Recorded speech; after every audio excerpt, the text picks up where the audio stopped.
Hey everyone, today we're looking at the latest Street Fighter who needs no introduction. Or maybe he does. From the toy line that can do no wrong at the moment, except for popping shoulder pads, and half-sculpted accessories that somehow still can't match 20-year-old OG quality.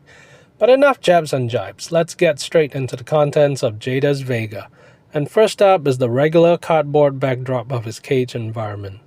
Or you can get the SH Figure Arts Balrog, which is an actual cage wall accessory, as well as weird articulation joints, which is a big no for me, and that's why we're looking at this version for a second take instead. Jada has chosen to display Vega in all his unmasked glory, so we have his claws as a separate accessory, a swoosh effect for that Wolverine slashing action, the mask head, which reminds me of the Crying Freeman character for some reason, the mask itself, and a couple of hands to hold said accessories. And then it's just 5 simple snips to break him out of his plastic prison. Now it's been a while since I did my first SOTA versus Jada comparison, and it's nice to see that other YouTubers have been inspired to do the same since then. But I'll start with just looking at the Jada figure first, and then we'll do the pros and cons for both figures.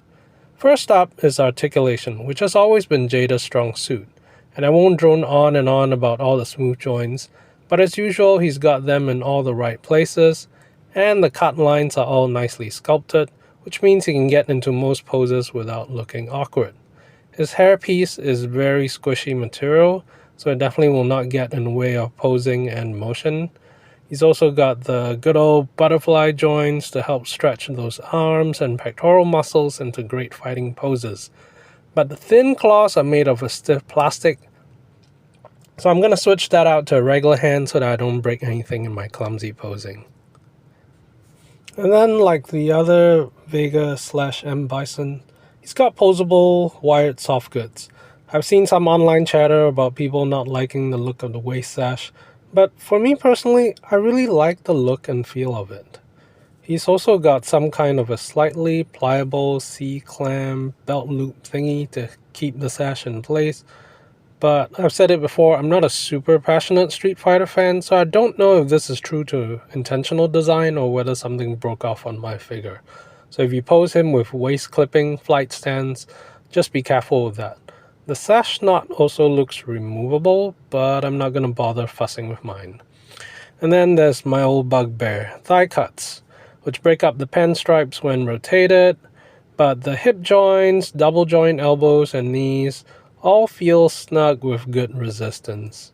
And strangely enough, there are mid-calf swivel joints. But the all-white does help hide it a lot better. And right up front, I'll tell you that even without toe joints, his granny shoes are already a big improvement on the SOTA version. And we'll get into more detail about that shortly. Lastly, Jada made a smart choice to add articulation for posing his ponytail to the masked head, since that's the look that's most likely to be used for combat. It's just a simple peg, although the soft material does make it a little less smooth to plug in, but once in place, it stays in place.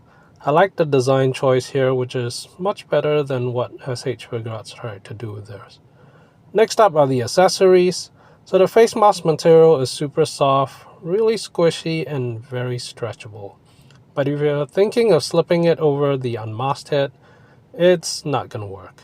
The shape and form of the hairpiece for the unmasked head just doesn't work for it, whether from up top or coming from down under. And even if you could, the mask material is just too soft and will distort into too wide a shape. I better not break the mask straps, but it's still a useful accessory and you'll see why shortly. Then, apart from the glove gripping hand, he's got the ungloved gripping hand, which can also hold the mask or the separate claw accessory very comfortably, but just be careful not to break the stiff claws. And speaking of the claw accessory, both claws fit very nicely with the swoosh effect. The swoosh effect is also a pliable plastic and has 3 portholes for the claws to slip into. And these align very well for a dynamic look. I didn't think it would photograph well at first due to the level of transparency on the swoosh, but the angle of it really helps to sell the look. So well done June and the Jada team. I do wish the claws themselves would have a bit more of a paint wash to help sell the metallic look, rather than this flat plastic look, but that brings me to probably the weakest link in Jada's armor, the paint apps or the lack thereof. Even after 20 years, the level of precision and shading detail still holds up in the SOTA paint apps, whereas on this one the eyes look somewhat derpy because of where the pupils sit, and the screen right eyebrow is slightly off position at the corner tips. The lip shade is better than what online pictures first showed, and he has a bit of Arnold's Conan the Barbarian look going, so still not bad overall, but I actually prefer his lighter tattoo tone compared to SOTA's. So let's compare them now. As you can see, SOTA's engineering design still holds up after all this time, with the joints enabling them to still match Jada's poses for the most part, but I'm not sure why their arm designs are in mirror opposites though. If any Street Fighter fan knows the answer, please let me know in the comments.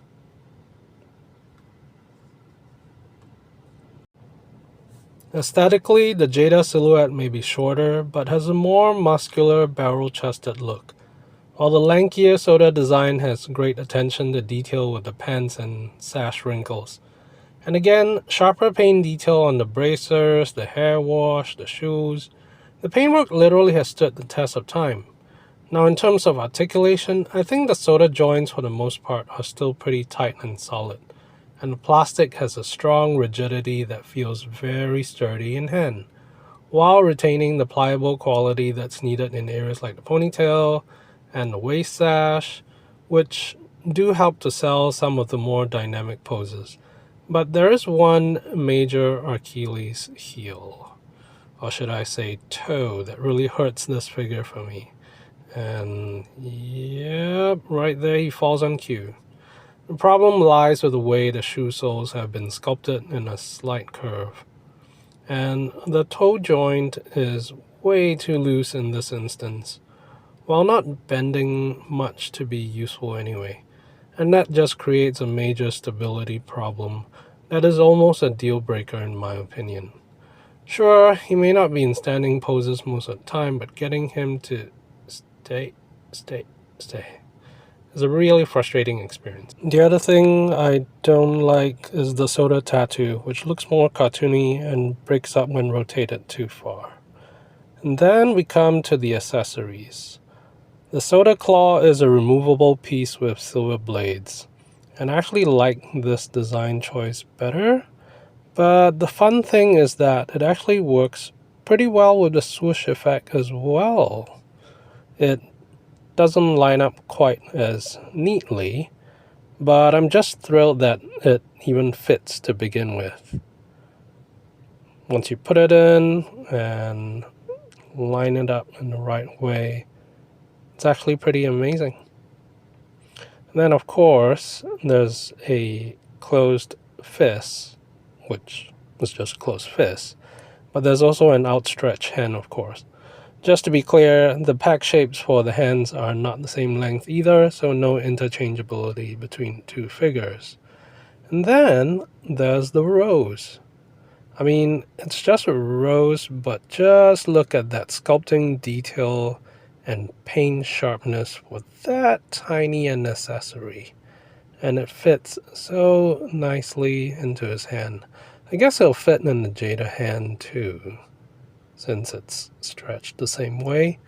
And as for the heads, the sockets are of different sizes, so they won't fit that way. The SOTA socket is bigger, so it'll just sit loosely on the Jada torso, but it's too comical size-wise in comparison with the Jada torso.